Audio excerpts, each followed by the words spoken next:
কেমন আছো তুমি? ইচ্ছা আছে না, আরেকদিন। কি আরেকদিন দিতে হলে কি হইব? আমি কি আপনাকে খাই ফেলাবো নাকি? আসেন।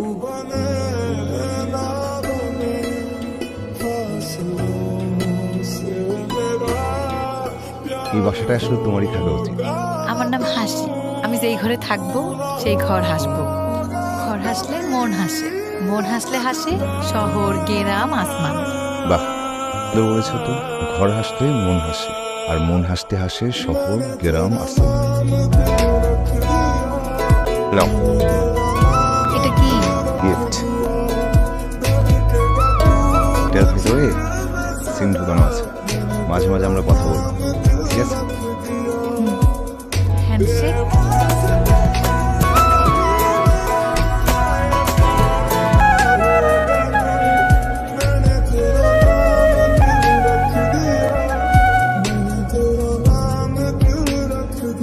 সালাম আলাইকুম ম্যাডাম। ওয়ালাইকুম সালাম। সম্রাট, গাড়ি থেকে ব্যাগগুলো নামাও তো। আমির ভাই তো বাসায় নাই, মাত্রই বই জানি গেল। ভাবি আছে উপরে। কি বললে, কে আছে? কো ভাবি না, ছোট ম্যাডাম। ছোট ম্যাডাম? আবির ভাইয়ের বউ। আচ্ছা, আবির বউ কি উপরেই আছে? হ্যাঁ, উপরে আছে। ভাই মাত্র বের হয়ে গেল।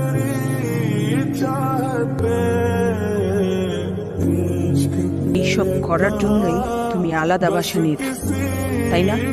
ওই বাসায় থেকে সারাদিন তোমার আর বাবার ঝগড়া শুনবো? কি আছে ওই বাসায়? কোনো শান্তি আছে? তুমি যে শান্তি খুঁজে বেড়াও, এটা পেতে হলে অ্যামাজনে গিয়ে থাকতে হবে। কিন্তু আমার প্রশ্ন হচ্ছে, অপরিচিত মেয়েকে তুমি কি করে বাসায় ঢুকো? এতটা বোকা তো তুমি না। এটা বিপদে পড়েছিল, তাই এনেছিলাম।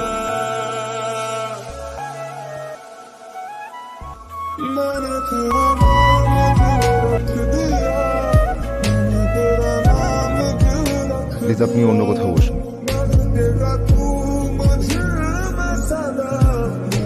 হাসি, দাঁড়াও। বেশ কিছুদিন ধরে আপনাকে দেখছিলাম না, ভেবেছি আপনি আর আসবেন না, তাই এখানে বসেছি। আপনি বসুন, আমি আসি। দাঁড়াও হাসি। বেশ কিছুদিন না, 1 বছর 4 মাস 11 দিন। তোমাকে আমার একটা প্রশ্ন করার আছে। যে ঘরটাকে এত সুন্দর করে গুছালে, সেই ঘরে কিভাবে চুরি করতে পারো?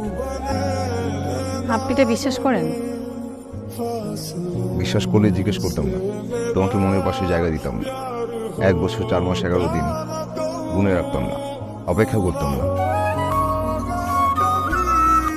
এই এক জীবনে আমি অনেক অপমানিত হয়েছি, কিন্তু সেদিন রাতের অপমান আমি কখনো ভুলতে পারবো না। আমার কাছে থাকা টাকাগুলো উনি আপনার মনে করে রেখে দিয়েছেন।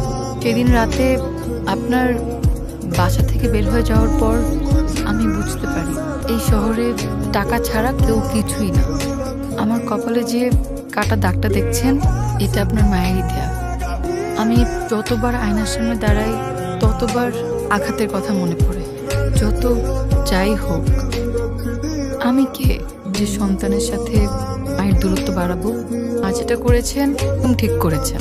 রাস্তা থেকে উঠে নিয়ে আসা কোনো মেয়েকে কোনো মা তার ঘরে দেখতে চাবেন না। আচ্ছা, বাদ দিন, মা কেমন আছেন? মানে তুমি চলে যাওয়ার 4 মাস পর মা স্ট্রোক করে।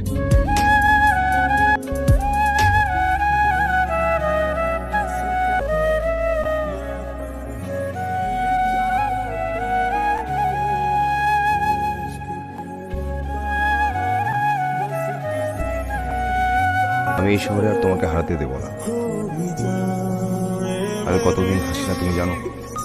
আমার ভিতরকার শরম হাসে না। আপনাকে হাসানোর জন্য আমার কি করতে হবে? এই হাত দুটো শক্ত করে ধরে রাখতে হবে, সব সময় আমার পাশে থাকতে হবে। যাই ঘটুক, আমার জন্য অপেক্ষা করতে হবে। আর এই বেঞ্চে বসে প্রতিদিন সকালে আমার সাথে আপেল খেতে হবে।